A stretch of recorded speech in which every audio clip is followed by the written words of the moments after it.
어느덧 4년 가까이 이어지고 있는 러시아-우크라이나 전쟁. 2022년 러시아의 침공 후 수도 키이우를 포함한 우크라이나 전역에 미사일 공습이 시작됐고요. 돈바스, 자포리자 등 여러 전선에서 대규모 지상 공격이 이어졌습니다. 양측 군인 사상자만 130만 명으로 추정돼 2차 세계대전 이후 유럽에 가장 큰 피해를 남긴 전쟁이라고 하는데요. Ми нічого не знаємо. Надіємося, віримо, але нічого не знаємо. За що? Скажіть, вот за що? В чому ми винуваті? Перед ким?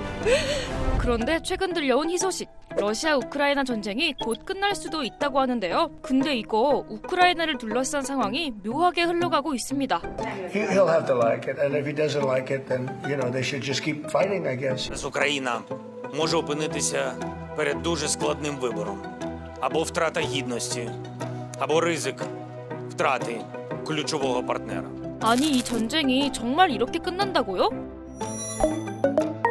논란은 트럼프 대통령이 우크라이나 측의 종전 계획을 사실상 통보하면서 시작됐는데요. 문제는 트럼프 정부가 제안한 28개 조항의 종전안이 사전에 유출되면서 그 내용이 전쟁을 시작한 러시아에 지나치게 유리하게 쓰여졌다는 비판이 쏟아진 겁니다. Як це так? Це ж протирічить з цим уставом Організації Об'єднаних Націй.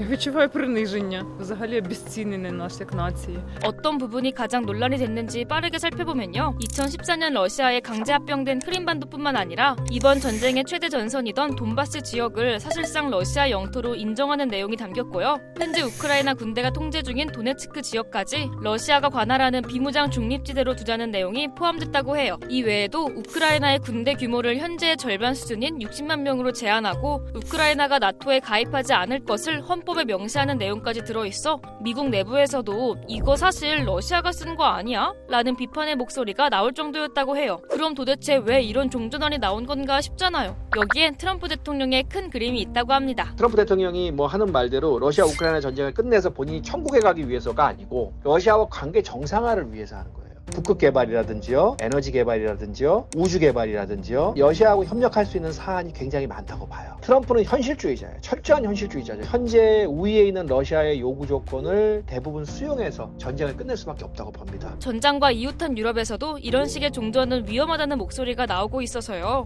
What is at stake is obviously Ukrainian sovereignty and European security. It's normal to have both the Ukrainians and the Europeans on the table to finalize this plan.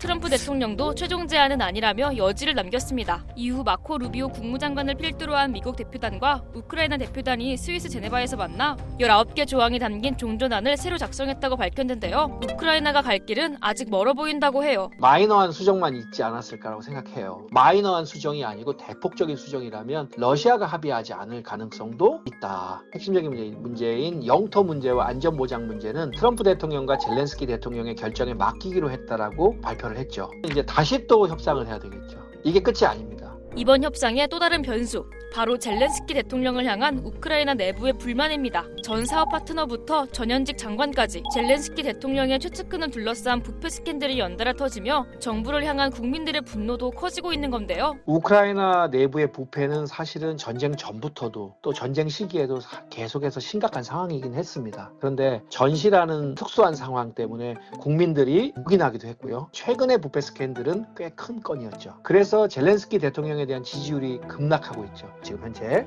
우크라이나 군은 병력 부족과 피로 누적으로 약화하고 있습니다. 그리고 미국은 지원을 줄이면서 협상을 촉구하고 있고 유럽은 지원할 여력이 거의 고갈되고 있습니다. 이 상황에서 협상은 불가피하고 그렇기 때문에 트럼프 정부가 제안한 이 평화안을 쉽게 거부하기가 어렵습니다. 전쟁 발발 이후 최대 위기를 맞은 우크라이나와 젤렌스키 대통령. 과연 러시아 우크라이나 전쟁은 어떤 결말을 맺게 될까요? 여러분의 생각을 댓글로 남겨주세요.